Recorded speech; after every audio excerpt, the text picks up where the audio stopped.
நாடக மேடை. அதில் ஒவ்வொருத்தரும் நடிகர்கள், ஒவ்வொருத்தரும் ஒரு ரோல், அவங்க என்ன ரோல் பண்ணுறோமோ அதை ஒவ்வொருத்தரும் ஒரு ரோல் பண்ணுறாங்க. சினிமாவும் எல்லாரும் நடிகர்கள் தான், அரசியல்லையும் எல்லாரும் நடிகர்கள் தான். நடிக்காத எவனுமே கிடையாது. 2 படம் தான் எடுத்தேன். அதுக்கு மேலே என் சன்னு கூட ஃபிலிம் இன்ஸ்டியூட்டில் தான் படிச்சுட்டு வந்தேன். அமெரிக்காவில் சாய் விஷ்ணு 3வது பையன் அமெரிக்காவில் வந்து ஃபிலிம் இன்ஸ்டியூட்டில் படிச்சுட்டு வந்தான். ரஞ்சித் படத்தில் நடிகர் நம்ம ரஜினிகாந்த் என் ஃப்ரெண்டு, சும்மா அவனையும் குழந்தையா இருக்கும்போது சின்ன பையன் தெரியும், அதில் என் படத்திலே பாடினார். ஸோ ரஜினிகாந்த் படத்தில் ஒன்றில் அசோசியேட்டாக பண்ணேன், முதல்ல படத்தில் அசிஸ்டண்டாக பண்ணேன், அதுக்கடுத்து அசோசியேட் டைரக்டராக பண்ணேன் ரஞ்சித் கூட, அவர் டைரக்டர் கூட. ஸோ நாங்களாம் சினிமாவில் அப்பப்போ போகிறாங்களே தெரியும், கொஞ்சம் கொஞ்சம் ஈடுபடுறாங்களே தவிர, பட் அவன் அமெரிக்காவெல்லாம் படிச்சுட்டு வந்தான் என் மகன் தான். இருந்தாலும் இன்னும் ஒரு டைரக்ட் பண்ணுறதுக்கான அந்த சூழ்நிலையோ வாய்ப்போ வர்றதில்லை. அப்படி பார்த்தீங்கன்னா நம்ம டைரக்டர்லாம் அவர் பாராட்டுறார். இன்னும் துணிச்சலாக அவர் படத்தை எடுத்து வெளியிட்டிருக்காரு இல்லையா, அது பெரிய விஷயம். அது மாதிரி இதில் எல்லாமே நல்லா பண்ணியிருக்காங்க. பார்த்த வரைக்கும் அந்த சாங்ஸ் வந்து மியூசிக் யாருன்னு தெரில, மியூசிக் கூட சொன்ன மாதிரி மியூசிக் நல்லா இருக்கு. அங்கே படம் எடுத்துருக்காரு இல்லைங்களா, இது அப்படியே சரி சரி. ஸோ நல்லா இருக்கு, வாழ்த்துக்கள். ஸோ மியூசிக் நல்லா இருக்கு, கேமரா நல்லா இருக்கு, எடிட்டிங் நல்லா இருக்கு, எல்லாமே சிறப்பாக இருக்கு. ஒரு படம் வந்து நல்ல படத்தை எடிட்டிங்கில் கெடுத்துடலாம், மோசமான படத்தை கூட எடிட்டிங்கில் தூக்கி நிறுத்திடலாம். ஸோ எடிட்டிங் வந்து சினிமாவில் முக்கியம். அதனால் பிடிச்சது எம்ஜிஆர் கூட அந்த காலத்தில் வந்து எதில் உட்கார்றாரோ இல்லையோ எடிட்டிங்கில் போய் உட்காருவாருந்தாங்க. அவர் ஒவ்வொரு ஃபுட்டேஜும் பிடிச்சது எம்ஜிஆர் அவர் பார்க்காம அவர் எடிட் பண்ணாமல் வராதும்பாங்க. இவர் சொல்ல பெஸ்ட் எடிட்டர்ஸ்ன்னு பிடிச்சது எம்ஜிஆருக்கு பேர் உண்டு. அவர் எல்லாத்தையும் பார்ப்பார், தயாரிப்புலேருந்து நடிக்கிறது மட்டுமல்ல மற்றவங்க நடிக்கிறதையும் பார்ப்பார், மியூசிக் பாட்டு அதை பார்ப்பார். ஸோ தயாரிப்பாளருங்கிறது செலவு பண்ணுறதோடு நிற்கிறது இல்லை, அதோடு சேர்த்து தயாரிப்பாரோ ஹீரோவோ அவருடைய ரோல் மட்டும் பண்ணிட்டு போகிறது வந்து அது ஒரு வகையான வேலை. பட் அவர் நடிக்கிறது மட்டும் இல்லாமல் மற்றவங்க எப்படி நடிக்கிறாங்க, ஏன்னா எல்லாருடைய ஒரு சினிமாவுடைய வெற்றிங்கிறது தனிநபர் வெற்றி அல்ல, அது வந்து ஒரு கூட்டு முயற்சி தான்.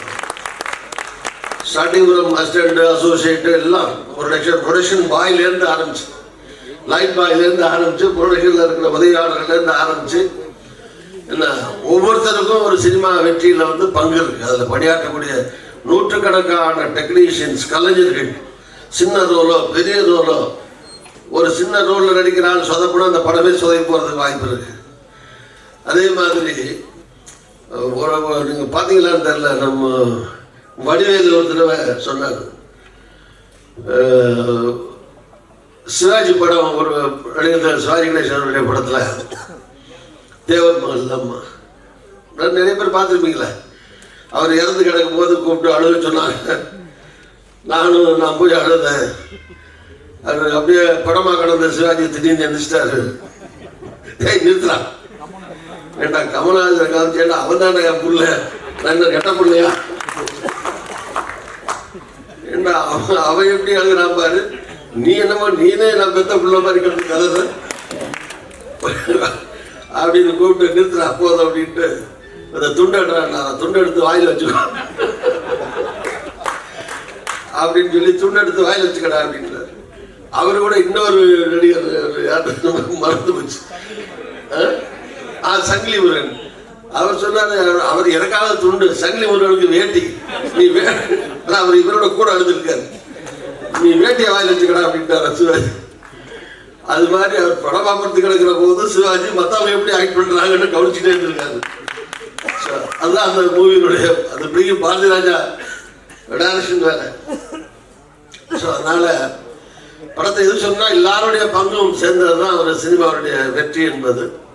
அந்த வகையில் இது எல்லாருமே மிக சிறப்பாக செய்திருக்கிறார்கள். புதுசுன்னு எல்லாம் ஒன்றும் கிடையாது, என்ன புதுசு, எல்லாருமே ஒரு ஆளுக்கு புதுசாக அதுதானே வந்திருக்காங்க. ஃபஸ்ட்டில் வந்து 1000 கிலோமீட்டர் ஓடுறாலும் ஒரு அடி எடுத்து வச்சா தானே அடுத்து போக முடியும். அதனால முதல் அடிங்கிறதா எல்லாருக்கும் முதல் அடி தான். எவ்வளோ பெரிய ரன்னிங் ரேஸில் கோல்டு மெடலிஸ்ட்டும் ஒரு அடி எடுத்து வச்சு தான் ஓடி இருப்பார். அதனால இந்த முதல் அடியை துணிச்சலோட, தைரியமோட, நம்பிக்கையோட எடுத்து வைக்கிறது தான் முக்கியமான விஷயம். இது குறிப்பாக லேடிஸ்லாம் ப்ரொடியூசராக வர்றது பாராட்டக்கூடிய விஷயம். நிறையா ஒரு 4-5 பேர் ப்ரொடியூசர் இருக்கீங்கன்னு நினைக்கிறேன், இல்லை தெரியல எனக்கு. பட் வித் ஆல் ஃப்ரெண்ட்ஸ் கோஆப்ரேஷனோட நீங்கள் வந்து எல்லாம் தொடங்கிறீங்க.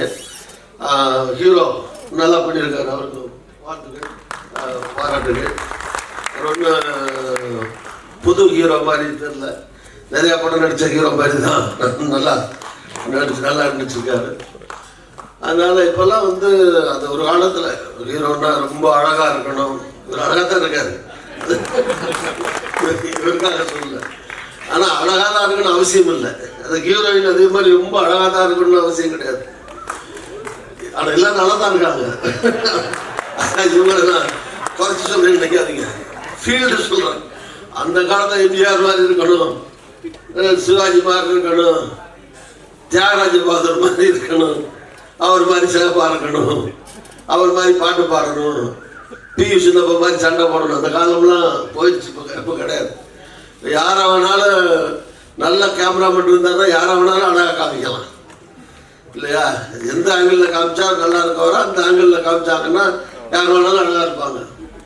அதனால் இதெல்லாம் வந்து யார் சாதாரணமாக யார் வேணாலும் நடிக்கலாம். மனுஷன், நான் ஷேக்ஸ்பியர் சொன்ன மாதிரி உலகமே ஒரு நாடக மேடை இல்லை, எல்லா மனுஷனுமே நடிகர்கள் தான்.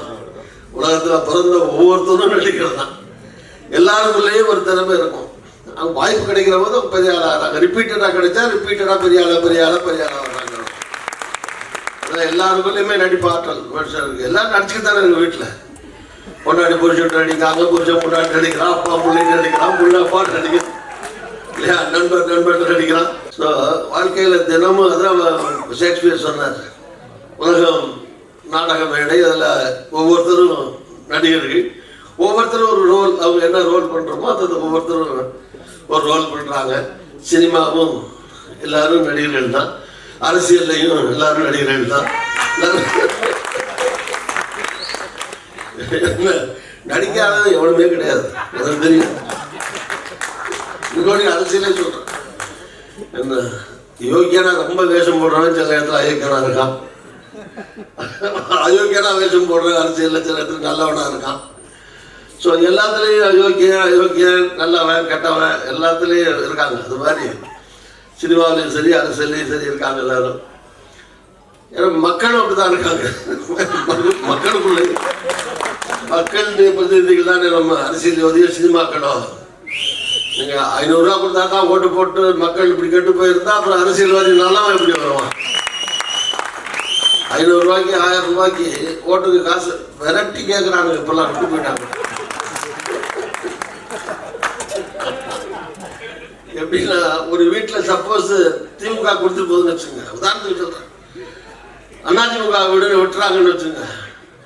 இந்த அதிமுக வீட்டில் 5 பேர் இருந்தா, ஏங்க எங்கள் வீட்டுக்காரர் தாங்க அண்ணன் அந்த கட்சியில் இருக்காரு, நாங்கள்லாம் பொதுவாக இருக்காங்க, எங்களுக்கு கொடுத்துருக்காரு. அது மாதிரி அதிமுக திமுக வீடு வாடான்னு விட்டு போகிறாங்கன்னு வச்சுங்க. எங்கள் வீட்டுக்காரர் தாங்க அதிமுக கிளை செயலாளர், நாங்கள்லாம் பொதுதான், எங்களுக்கு 4 பேருக்கு கொடுத்துருக்காருங்க. அதே மாதிரி 2 கட்சி சொல்றதுனால மற்ற கட்சி அவங்க 2 பேரும் போச்சக்கூடாது. காங்கிரஸ், பிஜேபி எல்லாம் எல்லா கட்சியும் சார்பில் நிற்கிறவங்க காசு ஒரு வீட்டை கொடுத்துட்டு இந்த கட்சி அல்லது நமக்கு எதிரான கட்சி கொடுக்குற கட்சிக்கு எதிரான கட்சின்னு வச்சுங்க, இவங்க ஓட்டு போடாம விட்டுட்டு போனா விரட்டி வாங்குறாங்க. ஆமா, கொடுக்கலன்னா போட மாட்டாங்க. இன்னொன்று 2 பேரும் கொடுத்துருவாங்க. சில பேர் இல்லை, 2 பேரையும் வாங்கிட்டா வீட்டில் வாதம் பண்ணுறாங்க, யார் கூட கொடுத்தாவோ. ஒரு 5 ஓட்டு இருக்கா, அவர் 1000 கொடுத்தாரு, 3 ஓட்டு அங்கே போட்டுருவோம். ஒரு 500 கொடுத்தாரு, 2 பிரிச்சு இங்கே போட்டுருவோம். நாடு எங்க போயிட்டு இருக்கு? இந்த மாதிரி இது மக்கள் வந்து சினிமாலாம் எடுக்கிறது இருக்குன்னா, புரட்சி எம்ஜிஆர் படம் பார்த்தீங்கன்னா அவருடைய பாட்டா இருக்கட்டும், வசனங்களா இருக்கட்டும், அல்லது அவர் பண்ற ரோலா இருக்கட்டும், எல்லாத்துலேயுமே ஒரு மெசேஜ் இருக்கும். சினிமா ஒரு பொழுதுபோக்கு தான், சந்தேகமே கிடையாது. என்ன மெசேஜ்னா உபதேசம் பண்ணுற மாதிரி பண்ணீங்கன்னா படம் ஓடாது. எடுத்த உடனே ஆரம்பிச்சு சாமி அது மாதிரி ஹீரோ வந்து ஒரு உபதேசமே பண்ணிட்டு இருந்தா பாதியில எழுச்சி போயிடுவாங்க ஆடியன்ஸ். ஸோ எல்லாம் இருக்கணும், நகைச்சுவை இருக்கணும், சண்டை இருக்கணும், டான்ஸ் இருக்கணும், பாட்டு இருக்கணும், அது இருக்கணும் இல்லை எல்லாம் இருந்தால் தான் சினிமா பல்சுவை கொண்டதாக இருக்கணும் ஒரு படமும். ஆனாலும் ஒரு மைய கருத்து இருக்கணும். ஒரு கதையில் ஏதோ ஜனங்களுக்கு மக்களுக்கு ஒரு மெசேஜ். படம் பூரா 2.5 மணி நேரமும் மக்களுக்கு உபதேசம் பண்ண வேண்டியதில்லை. ஆனால் 2 நிமிஷமாவது அந்த 2.5 மணி நேரத்தில் 2 நிமிஷமாவது மக்களை நல்வழிப்படுத்தக்கூடிய ஒரு விஷயம் வசனத்திலேயோ பாடல்லையோ ஒன்று இருந்தால் அதுதான் அந்த அந்த படம் சாதிக்கிற சாதனை அப்படின்னு சொல்லலாம். எம்ஜிஆர் படத்தில் இன்னைக்கும் அவர் படம்லாம் பாட்டெல்லாம் இன்னும் கேட்கறது காரணம் என்ன? பாட்டில் இருக்கிற மக்களுக்கான செய்திகள் தானே, நாட்டு மக்களுக்கான செய்திகள். ஸோ அந்த காலத்தில் பாடல் ஆசிரியர்களும் அப்படி எழுதுனாங்க. இப்போ நல்லா எழுதுறாங்க சில பாட்டுகள் தவிர. சில பாட்டுகளில் வந்து என்ன மொழியில் வருதுன்னே தெரிய மாட்டேங்குது. தமிழில் வர்ற பாட்டு கூட சில நேரத்தில் இப்போ நிறையா கருத்துள்ள பாடல்கள் நிறையா வருது வச்சுக்கோம். ஸோ எல்லாமே மைய கருத்து என்னன்னா எல்லாம் மக்களும் மாறணும், அரசியல்வாதியும் மாறணும், சினிமாவும் மாறணும். எல்லாம் சேர்ந்து மக்களுக்கான வழியில மக்களை மகிழ்ச்சியடைய செய்ய விதத்துல இருக்கணும். வாழ்க்கையில என்னத்தை சாதிக்க போறோம்? சினிமாவே என்னன்னா மக்கள் உங்களுக்கு வர்றதே சந்தோஷத்துக்கு இருக்குதானே வர்றாங்க. ஒரு 2.5 மணி நேரம் அங்க வந்து சந்தோஷங்கிறது சந்தோஷத்துல மட்டும்தான் சந்தோஷம் இல்லை, துக்கத்திலையும் சந்தோஷம் இருக்கு. ரொம்ப அழுக படம்னு வச்சுங்க, ஒரு படம் உட்கார்றதுலேருந்து முடிகிற வரைக்கும் ஒரே சோக சீனா இருக்குன்னு வச்சுங்க, அந்த படம் வெற்றி பெற்றது இல்லையா? அதுவும் வெற்றி பெற்றிருக்கு. இப்போ மக்கள் எல்லாத்தையும் ரசிப்பாங்க. சோகமாக இருந்தாலும் சரி, சிவாஜி படம்லாம் கை வீசம்மா கை வீசுன்னா அது இன்னமும் கை வீசுன்னு எத்தனை பேர் கண்ணீர் அடிச்சுட்டு டிவிக்கு முன்னாடி பார்த்துக்கிட்டு அழுதுகிட்டே எத்தனை பேர் பார்த்துருக்கு. ஸோ அதனால எல்லா படமும் அது சிரிப்பாக இருந்தாலும் சரி, சோகமாக இருந்தாலும் சரி, சந்தோஷமா இருந்தாலும் சரி, எல்லா படத்தையும் மக்கள் பார்ப்பார்கள். அதில் ஒன்றும் பிரச்சனை இல்லை. அது எப்படி எடுக்கப்படுது, எப்படி கொடுக்கப்படுது அப்படிங்கிறது தான். அதனால இந்த படம் மொத்தத்தில் ரொம்ப அருமையாக வந்திருக்கு. இந்த தலைப்பே ரொம்ப கேட்சிங்காக இருக்கு. அங்கே என்ன ஒரு பாட்டில், விஜய் பாட்டில் வர்ற ஒரு வர்ற தலைவா படத்தில் வருதா அது ஒரு பாட்டு தான். ஆமாம், அதில் வந்து அது இப்போ நிறையா பாட்டை தான் படத்துக்கு நிறையா படத்துக்கு வருது மாதிரி தலைப்பாக வருது. அதனால ஒரு பாப்புலர் படம், பாப்புலர் பாட்டு. அதனால இந்த தலைப்பு ரொம்ப கேட்சிங்காக இருக்கு. அதனால இந்த படம் கண்டிப்பாக வெற்றி பெறும் என்று நான் நம்புகிறேன். வெற்றி பெற வேண்டும் என்று நான் மனப்பூர்வமாக வாழ்த்துகிறேன். சினிமா நான் சொன்ன மாதிரி சினிமா எடுக்கிறது ரொம்ப கஷ்டம், நடிக்கிறது அதை விட கஷ்டம். எல்லாரும் நடிச்சிட முடியாது, எல்லாருக்குள்ளேயும் நடிப்பு இருக்கு. அதனால அதை காட்டுற விதத்தில் வந்து எல்லாரும் சக்ஸஸ் ஆகிறதில்லை. நானே சொன்னேன், நான் படத்தில் நடித்தேன், அதுக்கு மேலே என்னால் முடியலை, அதனால தான் நடிக்கலைன்னு சொன்னேன். அதனால நடிக்கிறது வந்து ரொம்ப சிரமமான வேலை, ஈஸியான வேலை கிடையாது. அதனால இதில் கஷ்டப்பட்டு நடிச்சிருக்கிற எல்லாருக்கும் என்னுடைய வாழ்த்துக்கள், பாராட்டுகள். படத்துடைய ப்ரொடியூசர், டைரக்டர், நடிகர்கள், டெக்னீஷியன்ஸ் எல்லாருக்கும் என்னுடைய வாழ்த்து, பாராட்டு. மக்கள் வந்து சில பேர் இந்த வெளியே வந்து படம் முடிச்சுட்டு வரும்போதே எவ்வளோ செலவு பண்ணியிருக்காங்க, 50 நாள் 60 நாள் எவ்வளோ கஷ்டப்பட்டுருக்காங்க அப்படிங்கிற பற்றி தான் கவலைப்படாமல் வெளியே வரும்போது ஈஸியாக சொல்லுவோம், ஒன்றும் சரியில்லைங்க. நிறைய யூடியூபர் வந்துருச்சா அப்படி. இப்போ நான் கூட பார்த்தேன், நாங்கள் அரசியல்வாதிகள்லாம் ப்ரெஸ் மீட் வச்சா கூட இவ்வளோ கேமரா வராது. ஒரு 10 கேமரா வந்தால் பெருசு. லேசாக எண்ணி பார்த்தேன், 30 கேமரா இருக்கு. 30 சேனல் இருக்கு, TV channel, YouTube channel, online channel. வந்து பார்த்தீங்கன்னா மொத்தம் 30-35 பேர் நிற்கிறாங்க. அதே மாதிரி தான் ஒவ்வொரு படத்துலையும் வரும்போது 35 பேருக்கு என்னுடைய வேண்டுகோள் என்னன்னா, ரொம்ப பாவம் கஷ்டப்பட்டு எடுக்கிறாங்க, நல்லதா சொல்லுங்க, 4 வாரத்தை பாராட்டு. குறை சொல்றது ரொம்ப ஈஸி, யாரை வேணாலும் விமர்சனம் பண்ண வேண்டியதான்.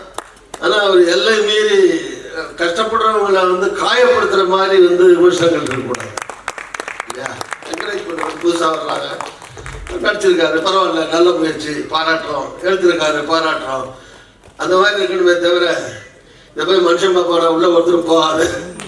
60 நாள் கஷ்டப்பட்டு கோடிக்கணக்கில் செலவு பண்ணி ராத்திரி பகலாக உழைச்சி சிரமப்பட்டதை ஒரே செகண்ட்ல, ஒரே நிமிஷத்துல பார்த்துட்டு படமா இது கேவலமா எடுத்துருக்காங்க அப்படின்னு சொல்லி மற்றவங்களையும் உள்ள போக விடாமல் நிறுத்துறதுக்காக உங்களை கூப்பிடலையே பார்க்கறதுக்கு.